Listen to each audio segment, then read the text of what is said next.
This is almost Christmas. Happy Christmas. Merry Christmas, everyone. To you and your family. Please consider this as my Christmas gift to you. In this video, I will walk you through the step-by-step process of your study permit application and the various things that you absolutely have to consider in order for your study permit to be successful. Hello everyone, this is Coach Rice. Merry Christmas, and this is Quest Canada.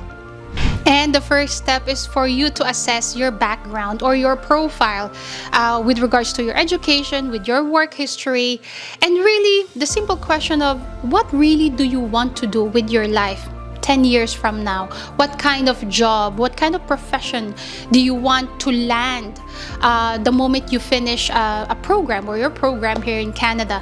And that last question is absolutely important for you to look deeper into yourself and tell yourself, yes, I am happy with this program. The moment you have assessed your profile and your background, that's the time that you will choose the school that you will study at and the location, which is the province. Now, I have always said this in the past.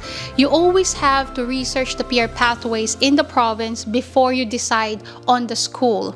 If you believe that there is a school in Ontario that gives the perfect program for you, but then in Ontario, really, international students find it hard to land an invitation for their PR, and therefore all your effort will be wasted because you will have to move to another province to find your provincial nomination. And this is what happens really right now in Canada.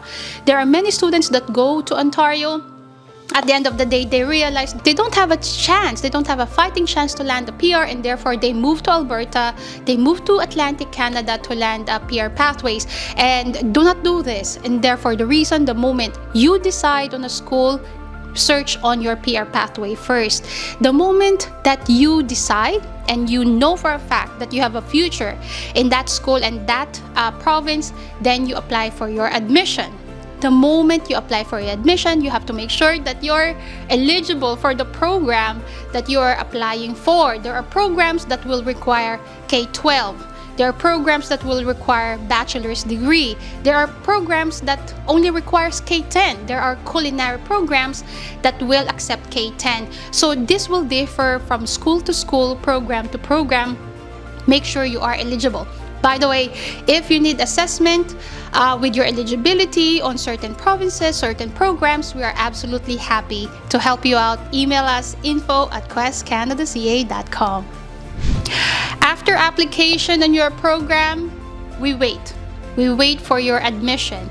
The moment that the letter of acceptance is issued, that's the time that you prepare for your study permit application. By the way, guys, there are schools that will issue initial letter of acceptance wherein you have to pay a certain amount of down payment in order for them to issue the final LOA. Some schools will actually not need a down payment. They will issue your final LOA immediately. So it will differ from school to school.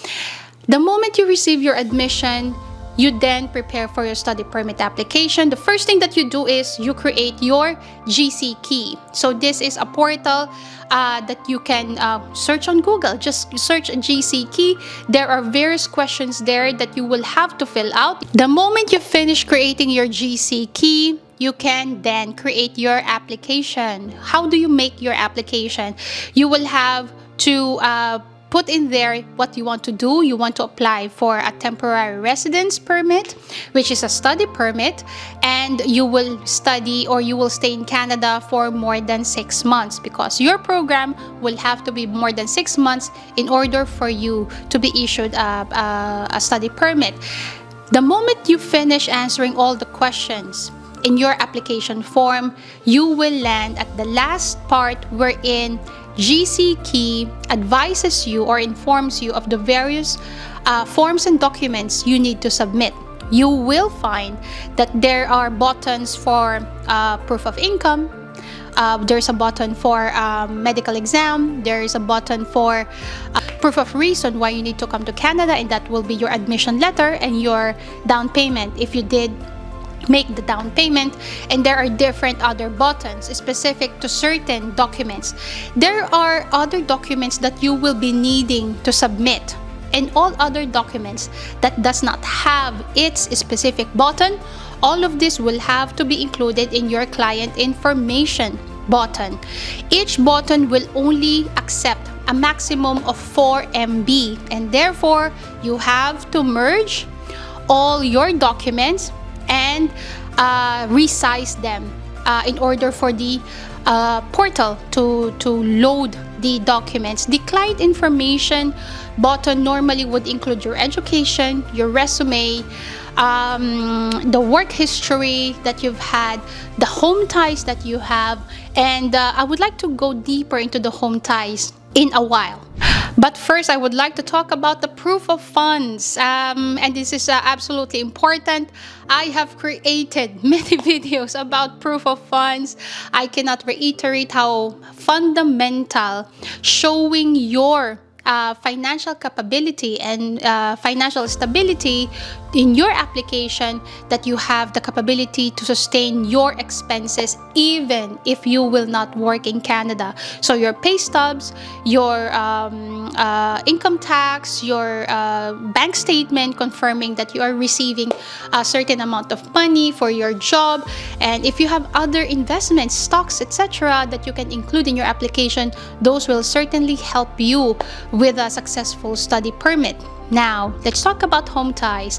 And home ties, normally, one of the major refusals with home ties is that the visa officer says the applicant was not able to establish that she or he will leave Canada the moment the program finishes because there is not enough investments or family or assets or properties in the home country, and therefore the visa officer does not believe you will leave the country. And this is absolutely important for you to prove that you have enough home ties. That would be your assets, that would be your pets, that would be your family, that would be your investments, your business if you have one, your community. Actually, if you have a foundation or an organization in your community that you want to help when you come back, those are absolutely important for you to cite and establish in your study plan.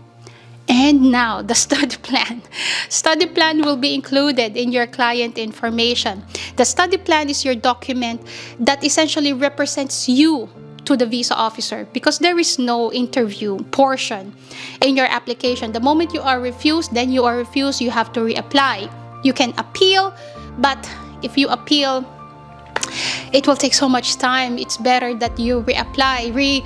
If you want to appeal, normally to me it makes sense to appeal if you had been refused 3 times, and by that time appealing makes sense. But on your first application, if you're refused, then reapplication will make sense. So with your study plan, you have to establish your situation. Why will you go back? The assets that you have, the proof of funds that you have. Why will your program help you professionally or personally improve yourself? All the defense will be stated in your study plan, and that's how important this document is. When you have completed all the documents required in your application, that's the time that you will do your payment. You will submit and make your payment.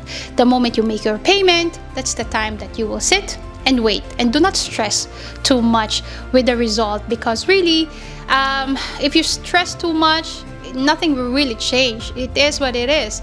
The only thing is, if you are refused, again, you can reapply. If you are approved, then you go planning with your next steps, which is preparation to come to Canada. The things you need to think about, the things that you need to bring. How do you find housing? How do you open bank? How do you apply for your social insurance number, etc., etc.?